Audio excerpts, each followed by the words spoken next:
storm. We are marching towards the height of the Atlantic hurricane season, and we're seeing activity in the tropics begin to intensify. In fact, right now, First Alert Weather Team keeping close watch on 4 systems with potential development over the next week or so. Meantime, let's go to the other side of the country, the Pacific coast, bracing right now for Hurricane Hilary. An unusual phenomenon, and it could make for a potentially historic tropical event as the storm advances up the Mexican coast, heading for California. Los Angeles, San Diego, dealing with tropical weather. What's going on here? I'm in the First Alert Weather Center with meteorologist Rachel Coulter to learn more about this.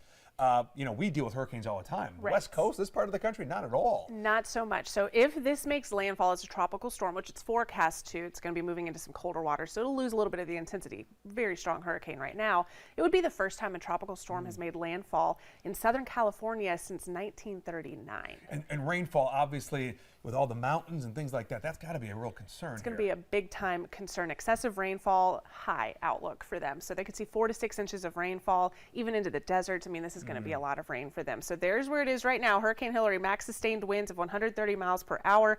The hurricane hunters flying off the Gulf of Mississippi into the storm to get some more data for the National Hurricane Center to get a better idea of where this storm is, some of the data within that so they can model this even better, but lots of consistency that this moves almost due north, weakening as it does, moving into some colder waters. You can see all the alerts that line the coast there of Mexico and then southwestern California. You mentioned it, San Diego, Los Angeles, those areas got the tropical storm watch in place. It'll be much weaker at that point, but you said it, the rain is going to be a big time issue for them. Canyons and things that they deal with out there. All right, let's go to the Atlantic because things beginning to really percolate there as well. Yeah, absolutely. There's now 4 areas that we're watching, which is interesting because it's been so quiet so far. We've had 5 named storms so far this year, and it's been pretty quiet even in terms of what we've been seeing in the Gulf and the Atlantic here the past few weeks. No longer the case. So there's now a medium chance or a 40% chance of tropical development within the Gulf of Mexico heading into next week. And then there's 3 additional areas to watch, one with a high chance of tropical development well out in the Atlantic at this point. So you may be wondering,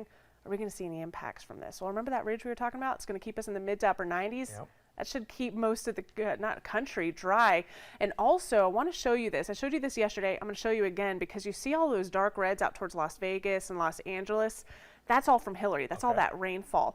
And when you have a ridge in place, it really keeps conditions dry. So you have that sinking air and then clockwise flow around high pressure. And so you can almost just see how the rain rides clockwise around that area of high pressure, but in the middle, completely dry. So we're not expecting impacts from this, but certainly, this is going to be something to watch here in the next couple of weeks. We're getting closer and closer to the climatological peak of hurricane season, and it's obvious that there's a lot going on right now. So even if we don't see impacts within the next week, doesn't guarantee that down the road. So I wanted to give you some time to get us updated on all that is going on, and a lot has been going on with the tropics. Rachel, great stuff.